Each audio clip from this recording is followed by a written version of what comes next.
Mister যদিওতে YouTube চ্যানেলে সবাইকে জানাই স্বাগত। ভালো লাইক সাবস্ক্রাইব করে দেবেন এবং কমেন্ট করে আজকে রবিবারের বাজারে কবিতাটি জানতে পারবেন না কমেন্ট বক্সে। আজ যেই আমার লেখা একটি কবিতা পড়ব তার সঙ্গে এই ছবিটার অনেক মিল আছে, মিলনহীন এই ছবি। আজকের কবিতা প্রকৃতির চিত্রপট।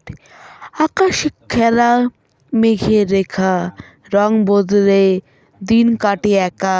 নদীর ধারে কাশফুল নাচে, রোদ পড়ে গিয়ে জলে আছে।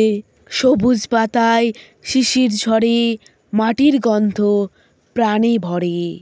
দিগন্ত জোড়া ধানের হাসি, মৌমাছির গুঞ্জনে ওঠে উল্লাসী। বন পাখির ডাকে ভোর জাগে, জোছনার সুরে মন ভেসে লাগে। বৃষ্টির ফোঁটায় বুনে যায় গান, প্রকৃতি যেন জীবন্ত প্রাণ। পাহাড় নদী বনের বুকে রূপের ঢেউ খেলে সুখে।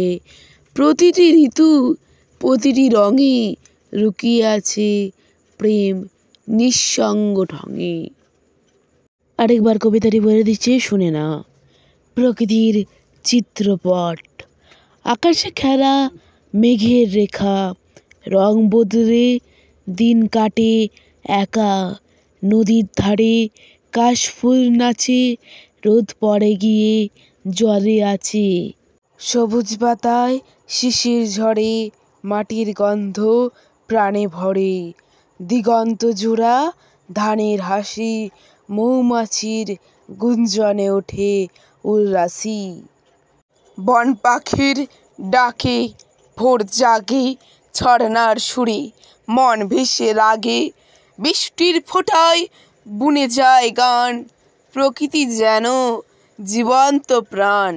পাহাড় নদী বনের বুকে রূপের ঢেউ খেলে সুখে। প্রতিটি ঋতু প্রতিটি রঙে লুকিয়ে আছে প্রেম নিঃসঙ্গ ঢঙে। এই কবিতার ভিডিওগুলি যদি আপনাদের পক্ষে ভালো লেগে থাকে তাহলে প্লিজ বিনীত করে একটি লাইক সাবস্ক্রাইব, এই ইউটিউব চ্যানেলে নতুন হয়ে থাকলে প্লিজ সাবস্ক্রাইব করে দিয়ে যাবেন। এই কবিতাগুলি আমার নিজের লেখা, মাননীয় শ্রী জয়দীপ দত্ত মহোদয় আমি লিখেছি। এই কবিতাগুলি আমার ভাষায় লেখা হলেও কবিতার ছন্দ পদ্য গদ্য যদি আপনাদের মনোনীত এবং আপনাদের যদি আকান্ত্রিক প্রিয় ভালো লেগে থাকে তাহলে প্লিজ সাবস্ক্রাইব করবেন।